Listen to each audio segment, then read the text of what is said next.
آج کی اس ویڈیو میں ہم ISSB کی دو بڑے کویشچنز کو کلیئر کریں گے۔ سب سے پہلا جو کویشچن ہے کینڈیڈیٹس کا وہ یہ ہے کہ کمانڈ ٹاسک میں انگلش یا اردو۔ نمبر دو جو ہے جو ISSB میں جاتے ہی فرسٹ ڈے ٹیسٹ لیا جاتا تھا جس کو اسکرین آؤٹ ٹیسٹ کہا جاتا تھا، اس ٹیسٹ کو کس ٹیسٹ میں کنورٹ کر دیا گیا ہے۔ تو یہ دو باتیں ہم کلیئر کریں گے، دو کویشچنز کو الیبوریٹ کریں گے۔ سب سے پہلی بات میں آپ کو بتا دوں، کویشچن نمبر 1، کمانڈ ٹاسک میں اردو انگلش، کیا انگلش والوں کو زیادہ پریفرنس ملتی ہے؟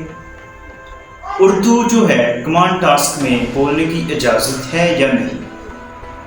تو میں آپ کو واضح بتا دوں، انگلش کمپلسری نہیں ہے، اردو کمپلسری نہیں ہے۔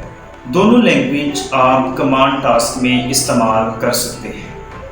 صرف انگلش والوں کو اس لیے پریفر کیا جاتا ہے کیونکہ آرمی کی آفیشیل لینگویج ہی انگلش ہے، اور آرمی آفیسر نے بہت سے پبلک ریئیکشنز فیس کرنے ہوتے ہیں، اسی لیے آرمی آفیسرز کو زیادہ تر انگلش بولنے والے آفیسرز کو پریفرنس ملتی ہے ISSB میں۔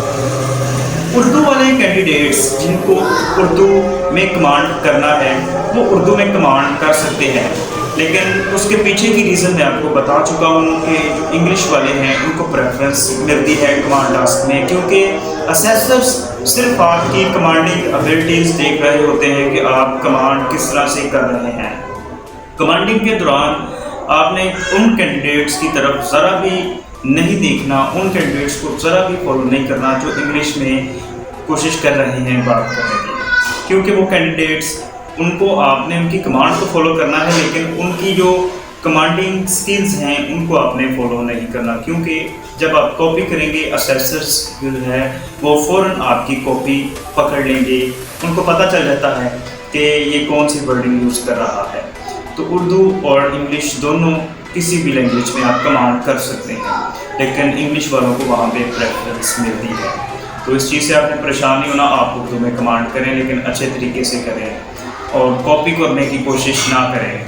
نمبر 2، دوسرے سوال پہ چلتے ہیں کہ جو اسکرین آؤٹ ٹیسٹ ہوتا تھا ٹیسٹ ISSB میں پہلے ہی دن، اب اس کو کس چیز میں کنورٹ کر دیا گیا ہے؟ کیا کینڈیڈیٹس کو ISSB میں اسکرین آؤٹ کر دیا جاتا ہے؟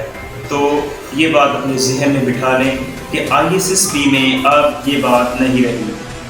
اس کے کچھ سٹیپس ہیں جو میں آپ کو آگے چل کے بتاتا ہوں۔ ISSB کا جو اسکرین آؤٹ ٹیسٹ ہے وہ ابھی بھی موجود ہے، لیکن اکیڈمیز اور کچھ انسٹیٹیوٹس وہ اس چیز کو کہہ دیتے ہیں کہ جی اسکرین آؤٹ ٹیسٹ کو ختم کر دیا گیا ہے، لیکن اسکرین آؤٹ ٹیسٹ کو ختم نہیں کیا گیا۔ لہٰذا اب وہ کینڈیڈیٹس جو پہلے ہی دن ٹیسٹ دیتے ہیں ان میں کچھ ٹیسٹ اور شامل کیے گئے ہیں، جیسے کہ میکینیکل ریزننگ ٹیسٹ، اور اس کے بعد کچھ سائٹ ٹیسٹ جو کمپیوٹر کے اوپر لیے جاتے ہیں، اور انہی کی بیس پر جو ہے کینڈیڈیٹس کی جو ریکمنڈیشن ہے اس کے اوپر تھوڑا سا اثر ڈالا جاتا ہے۔ وہ کیسے؟ یعنی کہ اگر آپ نے ان ٹیسٹ کو اچھے سے کوالیفائی نہیں کیا یعنی کہ فیل کر دیا ہے تو آپ واضح طور پر جان لیں کہ آپ کی ریکمنڈیشن جو ہے وہ ناٹ ریکمنڈیشن میں بدل چکی ہے۔ آپ باقی ڈیز وہ ٹیسٹ تو دیتے ہیں، GTOs اور ڈپٹی پریزیڈنٹ کے انٹرویوز تو دیتے ہیں، اگر آپ ان دونوں کو پسند آئے تو ہو سکتا ہے کہ آپ ریکمنڈ ہو جائیں، لیکن اگر آپ نے یہ ٹیسٹ بھی غلط کر دیے ہیں اور اس کے بعد آپ کو GTOs اور پریزیڈنٹس جو ہیں وہ ریکمنڈ نہیں کرتے تو پھر آپ اسٹرانگلی ناٹ ریکمینڈ ہیں۔ اور اس ٹیسٹ کا نام جو ہے انہوں نے اب 1 ڈے ٹیسٹنگ رکھ دیا ہے۔ ISSB میں اسکرین آؤٹ ٹیسٹ کا نام بدل کر انہوں نے 1 ڈے ٹیسٹنگ رکھ دیا ہے۔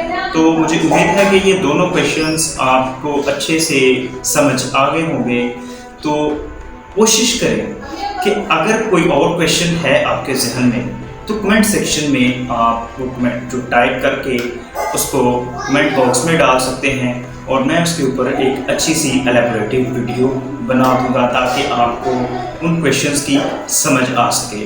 انشاءاللہ ملیں گے نیکسٹ ویڈیو میں۔ خدا حافظ۔